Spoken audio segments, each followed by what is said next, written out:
I mean, it's, I wonder if there's just a way I can come in.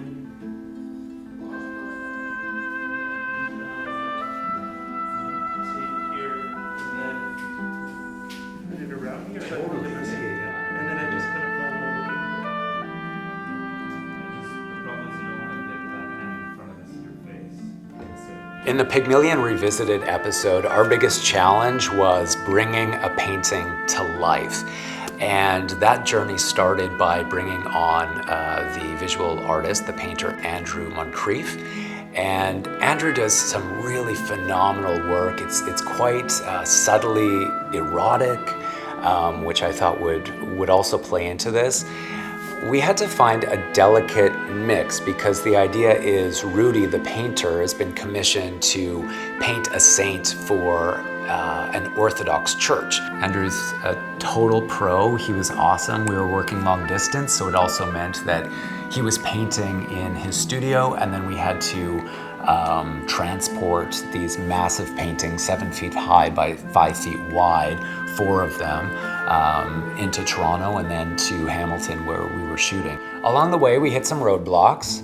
We originally shot the photos in JPEG as opposed to RAW, so that was a little bit problematic for Andrew. So Andrew, so you wanted to chat about something? Yes, because they were shot in JPEG, and not RAW.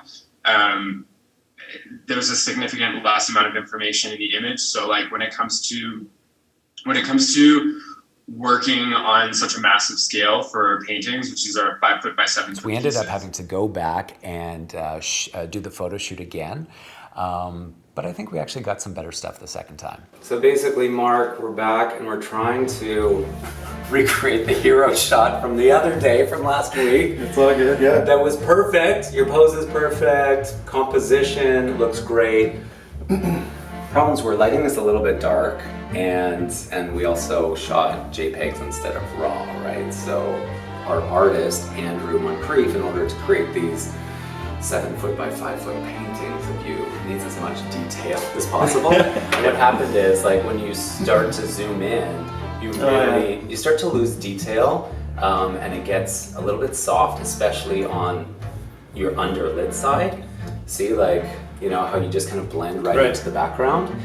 So that's why we're gonna shoot on green screen today, so that you're super well lit, you're really defined from the background, and he's More vulnerable than ever, yeah, okay, got it. The saint that the painter is commissioned to make, it's Sergius and Bacchus, who were Erasti, like these, you know, Greek lovers essentially.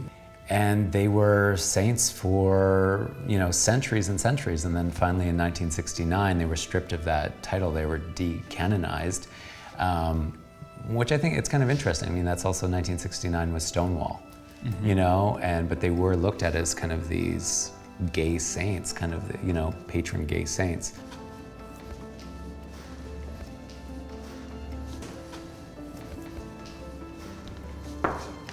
Hey, Mark, nice to meet you. Nice to meet you. How's it going? Good. Welcome to my space. Thank you, it's good to be here. Been excited to see this. Yeah, nice to meet you in person, not just painting some stranger. I guess that's kind of weird. Yeah. Well, this is my space. I want to show you the paintings. Sure. Pretty much. Yeah, I tried to make it true to size. I mean, as much as I could. I mean, the canvases are 7 feet tall, so. Right. So I'm curious, like, how have you ever like modeled for painting before? Like, well, how did that go? No, I appreciate you asking. No, I have not. This is completely new territory for me, and it was a little bit. Yeah, I was nervous. Well, I was nervous coming here today. Like, I don't know what to. This is all very vulnerable to have. You know, having your picture taken or being on film or recorded is one thing, but I don't know, being immortalized through painting is something else. I think the worst thing that could ever happen in a painting is if someone's just kind of indifferent. Right. I think if they love it or they hate it, perfect. But if they're just kind of don't really have an opinion about it, that is like the worst. I think that would be the worst thing ever. Totally. I feel the same way with filmmaking, whether it's, you know, I'm working on a doc or a scripted anything.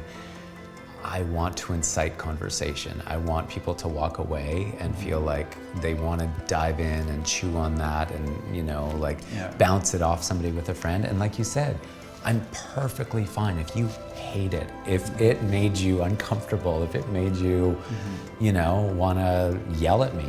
That's all good, just as kind of vital and rewarding as a compliment in a way. Lift you up. Sure, okay. Can I just see your faces tight like that in your voice from this direction? Yeah, we have to be very So walk.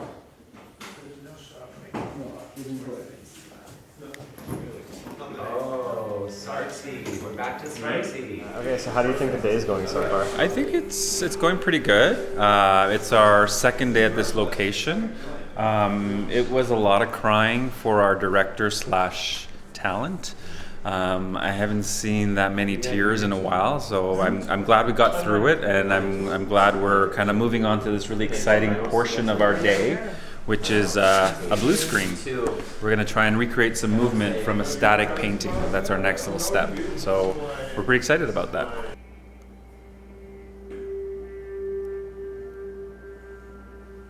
So on Pygmalion Revisited, the biggest struggle was just it reading realistically, mixing the motion of the hand with the painting and trying to just merge those two worlds and having it read as realistic and not cheesy and just very subtle. That you watched it and you said, like, did I just see that? Was that, you know, that's what we were going for. It's just like a little bit of fantasy mixed with reality.